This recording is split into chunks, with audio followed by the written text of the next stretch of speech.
How's it going, guys? Today I'm going to be giving you 5 super helpful tips to improve your aim straight away in Valorant.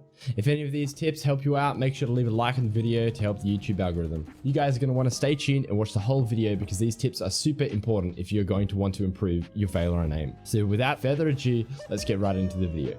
The first tip we have for you guys today, and arguably the most important, isn't actually to do with Valorant itself, but instead on this website called gamerpros.gg.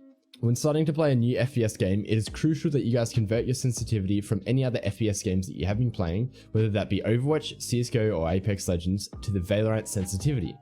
That's what this site does for you. Enter your sensitivity from your favorite FPS and the DPI of your mouse, and it will automatically convert your sensitivity to fit Valorant. Next, just go into the settings in-game and change your sensitivity to match. By doing this, you're keeping the muscle memory that you have built up in any other FPS games, and you won't have to start again from scratch when playing Valorant.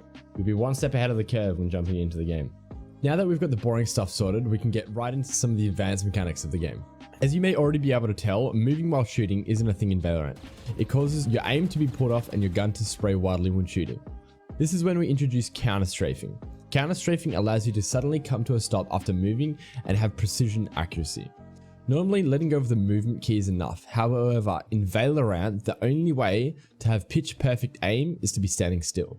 Strafing just refers to holding the A or D key and moving left or right. Counter-strafing, however, is actively countering that movement by pressing the opposite key to the direction you are moving. This fully stops all movement and brings you to a standstill almost straight away. You may not notice a difference, however, in a higher level gameplay, counter-strafing is super important and you won't be able to climb high if you don't master this technique. Unfortunately, we can't skip tip number 3 because it's arguably the most important tip on this list, and that is spray control.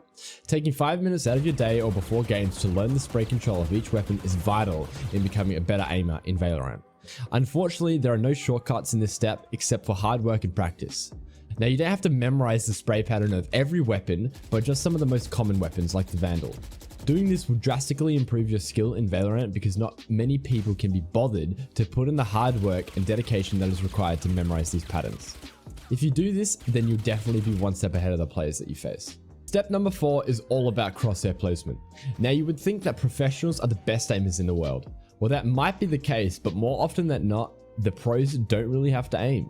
That's because when walking around corners, they are preemptively placing their crosshair where their opponents will be. They keep their crosshair at head level and move around the map, making sure that their crosshair is placed on where opponents will be. That way, if an enemy does appear, they don't have to flick their mouse to their head and then shoot. The crosshair will already be aimed at the enemy's head, and therefore all they have to do is left click and shoot. I can't stress how important this tip is, and when mastered, just how much it will improve your aim. A lot of people subconsciously aim their crosshair at the floor, so when the time comes to shoot, they have to consciously aim to the person's head, then left click, and then control the spray. It just adds in more room for error and a greater time for the opponent to get a head start on the shootout. Now, I know earlier I said that learning spray control patterns will greatly improve your aim. That is correct. However, knowing when to spray and when to tap or burst fire is a very important skill to learn as well.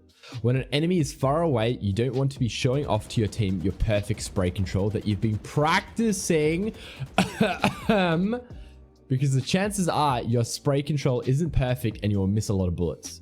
It's more practical at long distances to make use of the first bullet's 100% accuracy and tap shots at the opponent.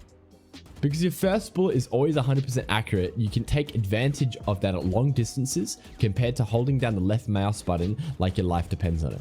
The further away a target is, the harder the spray is to control, so that's when burst fire comes in. Burst fire is just firing 3 to 6 bullets at a target from medium to long range and pulling down your mouse slightly to compensate for the slight recoil that occurs. Now, that's all the tips I have for you today. If you have any questions or want me to make more of these videos, make sure to leave them in the comments down below and I'll respond right away. Like the video if you enjoyed it and share the videos with your friends if you found it helpful. We're pushing for that 1,000 subscriber mark, so make sure to subscribe if you haven't already, and I'll talk to you all very, very soon. Later.